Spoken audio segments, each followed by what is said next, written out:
السلام علیکم۔ ہمارے شاجر رضا یوٹیوب چینل میں ہم آپ کا استقبال کرتے ہیں۔ ہمارے چینل کو سبسکرائب کیجیے، شیئر کریں، لائک کریں۔ انصاف مٹ چکا تھا، انصاف مٹ چکا تھا، ایمان مٹ چکا تھا۔ انصاف مٹ چکا تھا، ایمان مٹ چکا تھا، مفلس کی تھی غریبی کمزور مٹ چکا تھا۔ انصاف مٹ چکا تھا، ایمان مٹ چکا تھا، مفلس کی تھی غریبی کمزور پٹ چکا تھا۔ ظلم و ستم کے جھنڈے ہر سمت گڑ گئے تھے، ظلم و ستم کے جھنڈے ہر سمت گڑ گئے تھے، انسانیت کے پردے عقلوں پہ پڑ گئے تھے۔ یہ ماہ ربیع الاول شریف کا پیارا مہینہ ہے۔ اس کی 12 تاریخ کو حبیب کبریا جناب محمد رسول اللہ صلی اللہ تعالی وسلم جو بے کسوں کے کس، بے سہاروں کے سہارا، بے مددگاروں کے مددگار، بیچاروں کے چارہ، غریبوں کے حامی، یتیموں کے والی، شفیع المذنبین، رحمت للعالمین، تاجدار عرب و عجم، فخر آدم بنی آدم، احمد مصطفیٰ محمد مصطفیٰ صلی اللہ تعالی علیہ وسلم چاند کی 12 تاریخ میں جلوہ گر ہوئے۔ سرکار کی آمد 12 ربیع الاول مطابق 20 اپریل 571 عیسوی پیر کے دن صبح صادق کے وقت تشریف لائے، اور ربیع الاول کے معنی ہے کہ پہلی بہار۔ سرکار کی آمد سے دنیا ظلمت میں باہر آ گئی، ساری دنیا بقائے نور بن گئی، اور 360 خداؤں کے پجاریوں کو ایک خدا کی معرفت حاصل ہو گئی۔ سرکار دو عالم صلی اللہ تعالی وسلم کی آمد سے قبل دنیا کی حالت اتنی خستہ و خراب ہو چکی تھی، جیسے کسی شاعر نے کہا ہے، جدا ایک ایک خدا تھا ہر قبیلے ہر گھرانے کا، جدا ایک ایک خدا تھا ہر قبیلے ہر گھرانے کا، کوئی بت فتح پانے کا، کوئی بت بھاگ جانے کا، کوئی بت فتح پانے کا، کوئی بت بھاگ جانے کا، وہی کعبہ جسے پیغمبروں کی سجدہ کہیے، وہی کعبہ جسے پیغمبروں کی سجدہ گاہ کہیے، وہی کعبہ جسے تقدس کا نور نگاہ کہیے، وہی کعبہ جو خدا کے بت شکن بندوں کا معبود تھا، جسے پاکیزہ رکھنا فطرت انسان کا مقصد تھا۔ وہی کعبہ تو یاروں نے صنم خانہ بنا ڈالا، وہی کعبہ تو یاروں نے صنم خانہ بنا ڈالا، دلوں سے ظالموں نے نقش وحدت کو مٹا ڈالا، دلوں سے ظالموں نے نقش وحدت کو مٹا ڈالا۔ ہر طرف کفر و شرک و ظلم و ستم کی گھٹائیں چھا چکی تھیں، جوا و شراب زنا خوری عام ہو چکی تھی، بدکاری غداری عیاسی مکاری چوری اور ڈکیتی لوگوں کا معمول بن گیا تھا، آپس میں الفت و محبت پیار کی بو تک نہ رہی تھی، جس سے ہر لمحہ بغض و اناد جنگ اور فساد کی آگ سلگتی رہتی تھی۔ ہر قبیلہ ایک دوسرے کے ساتھ لڑائی کے لیے تیار رہتا تھا، جذبات اتنے مشتمل اور بے قابو تھے کہ ذرا سی بات پر خون ریزی کا بازار گرم ہو جاتا تھا۔ ایک مرتبہ جنگ جو سلگ جاتی تھی وہ مدتوں یعنی صدیوں تک جلتی رہتی تھی، وہی جنگ چلتی رہتی تھی۔ اوس خزرج کی لڑائی جو 120 سال تک باقی رہی، یعنی چلتی رہی، جاری رہی، کسی کے جان و مال کا تحفظ بھی نہ تھا۔ جانوروں کو بھی اپنے بچوں سے محبت رکھتے ہیں، جانور بھی اپنے بچوں سے محبت رکھتے ہیں، مگر وہ لوگ اپنے بچوں کو زندہ اپنے ہاتھوں سے زندہ درگور کر دیتے تھے، اور یہاں تک کہ امن و سلامتی کی بہار آئی، اسلام کا بادل رحمت خدا بندی بن کر برسا، سرکار تشریف لائے تو عرب کے اجڑے ہوئے چمن میں بہار آ گئی، عداوت کی جگہ محبت پیدا ہو گئی، اور رہزنی کی جگہ رہبری مل گئی، خود غرضی کی جگہ اخلاص و اشار مل گیا، اور تکبر کی جگہ تواضع و انکساری مل گئی، بت پرستی کی جگہ خدا پرست بن گئے، اور جناب والا لات و عزا کے پجاریوں نے اللہ کی صدائیں بلند کی۔ جو لات و عزا کے پجاری تھے، پوجنے والے تھے، انہوں نے اللہ کی صدائیں بلند کی تو کسی کہنے والے نے یوں کہا، ایک عرب کے آدمی نے بول بالا کر دیا، ایک طرف کے آدمی نے بول بالا کر دیا، خاک کے ذروں کو ہم دوش سریا کر دیا،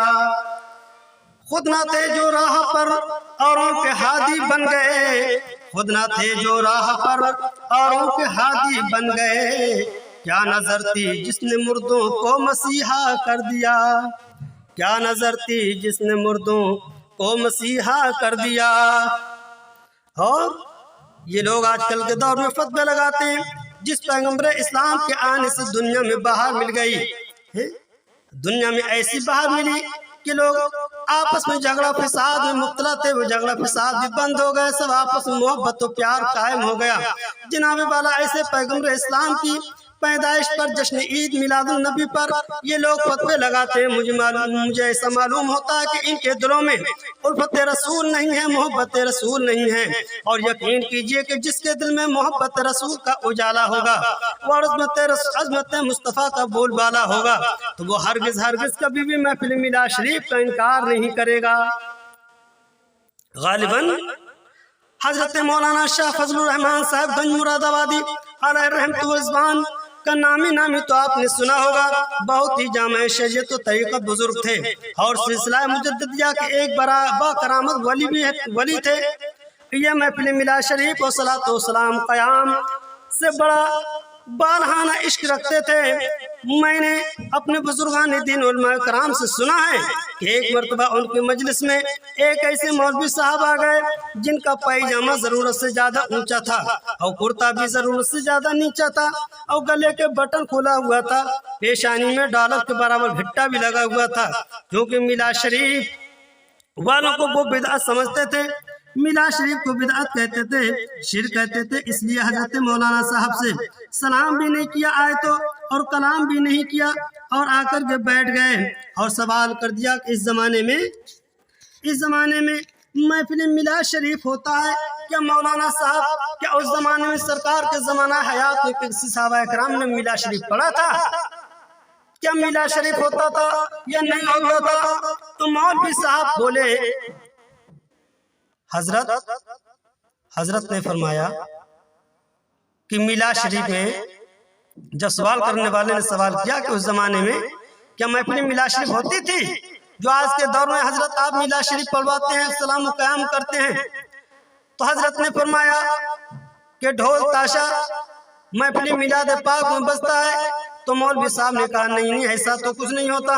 حضرت نے بھی فرمایا کیا کچھ خرافاتی باگناہ کلمات بکے جاتے ہیں؟ تو مولوی صاحب کہنے لگے ایسا بھی نہیں، میلاد شریف میں سب کچھ خرافاتیں بالکل نہیں ہوتی ہیں۔ پھر حضرت نے فرمایا تو مولوی صاحب پھر آپ ہی بتائیے کہ میلاد شریف میں کیا ہوتا ہے؟ تو مولوی صاحب نے ذرا ہکلا کر کہنے لگے کہ میلاد شریف میں تو تخت پر اور فرش بچھایا جاتا ہے، تخت و فرش بچھایا جاتا ہے، روشنی کی جاتی ہے، پھر لوگوں کو جمع کر کے تلاوت قرآن یعنی قرآن عظیم سے شروع کیا جاتا ہے، کچھ نعت و خوانی، پھر حضور صلی اللہ تعالی وسلم کی ولادت، ان کی نبوت کے کلامات معجزات کا بیان ہوتا ہے، پھر صلاۃ و سلام پڑھ کر لڈو وغیرہ تقسیم کیے جاتے ہیں۔ تو اس کا مطلب کیا ہوا؟ میلاد شریف میں بس رسول اقدس صلی اللہ تعالی وسلم کے ذکر خیر ہی تو ہوتا ہے۔ جناب بالا تو سر ہلا کر کہنے لگے کہ جی ہاں بس رسول پاک کا ذکر خیر ہی تو ہوتا ہے۔ تو اب حضرت مولانا فضل الرحمان صاحب گنج مراد آبادی رحمت اللہ تعالی علیہ طلب کر فرماتے ہیں کہ جب میلاد شریف میں ذکر رسول ہی تو ہوتا ہے تو میں کہتا ہوں کہ بے شک صحابہ کرام کے زمانے میں محفل میلاد پاک ہوا کرتا تھا، اور ضرور ہوتا تھا، یقیناً ہوتا تھا۔ بس فرق اتنا ہے کہ آج کل تو جو لوگ چاندنی اور قالین کا فرش بچھا کر اور لائٹیں وغیرہ کا انتظام کرتے ہیں، تمام سجاوٹیں کرتے ہیں، روشنی کرتے ہیں، تب میلاد شریف کرتے ہیں، لیکن صحابہ کرام میدان جنگ میں چلاتی دھوپ میں گرم ریت کے تھپیڑوں میں اور گرم ریت کے اوپر کھڑے ہو کر تلواروں کی چمک کے نیچے میلاد شریف پڑھا کرتے تھے۔ اور آج کل تو میلاد شریف میں بریانی وغیرہ لڈو وغیرہ بانٹے جاتے ہیں، اور اس وقت میں لڈو وغیرہ نہیں بانٹے جاتے تھے، بلکہ میلاد شریف میں لڈو بانٹنے کی جگہ پر سر بانٹا جاتے تھے۔ صحابہ کرام سروں کو بانٹا کرتے تھے۔ حضرت مولانا وضاحت کرتے ہوئے فرمایا کہ اے مولوی، تو خود ہی اقرار کرتا ہے کہ ذکر رسول ہی کا نام میلاد شریف ہے، پھر بھی تم سے سوال کرتا ہے کہ صحابہ کے زمانے میں میلاد شریف ہوتا تھا یا نہیں؟ کیا تجھ کو نہیں معلوم کہ صحابہ کرام گھر میں ہوتے تھے تو اپنے آقا کا ذکر کرتے تھے، باہر ہوتے تو اپنے آقا کا ذکر کرتے تھے، جنگ میں ہوتے تھے تو آقا کا ذکر کرتے تھے، میدان میں ہوتے تھے تو آقا کا ذکر کرتے تھے، رسول کا ذکر اور چرچا کرتے کرتے۔ کیا تم نے جہاد اسلامی کتابوں میں یہ نہیں پڑھا کہ صحابہ کرام جب جہاد کے لیے میدان جنگ میں پہنچتے تھے تو پہلے امیر لشکر کافروں کے سامنے تقریر کیا کرتا تھا، اے گروہ کفار، اے گروہ کفار سنو، ہم لوگ پہلے مشرک تھے، کافر تھے، بتوں کے پوجنے والے تھے، دغاباز بھی تھے، لٹیرے بھی تھے، گنہگار تھے، شرابی تھے، زواری تھے، تمام فن ہمارے اندر موجود تھے اور ہم تمام لعنتوں میں گرفتار تھے۔ اچانک ہم پر فضل خدا بندی ہوا کہ ہماری قوم میں نبی آخر زمان صلی اللہ تعالی وسلم تشریف لے آئے اور انہوں نے ہمیں لا الہ الا اللہ محمد رسول اللہ کا مقدس کلمہ عطا فرما کر ہم کو خدا عبادت و توحید کے پجاری بنا دیا، یعنی پروردگار عالم کی عبادت کرنے والا بنا دیا، انبیاء کرام کے نبوت کے جانثار بنا دیا اور اسلام کی مقدس تعلیم سے ہم کو نیکوکار اور پرہیزگار بنا دیا۔ جناب اے گروہ کفار، تم بھی یہ کلمہ پڑھ کر اسلام کے دامن رحمت میں آ جاؤ، یا کم از کم نظام اسلام کی برتری کو تسلیم کر کے جزیہ ادا کرو، مسلمان ہو جاؤ، اسلام میں داخل ہو جاؤ، امن و سکون کی زندگی بسر کرو،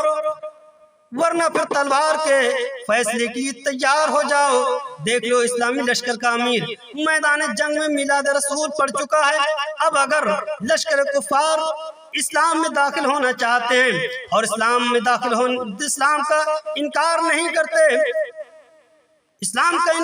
کرتے تو پھر مسلمان ہو جاتے ہیں، اور اگر وہ انکار کر دیتے ہیں تو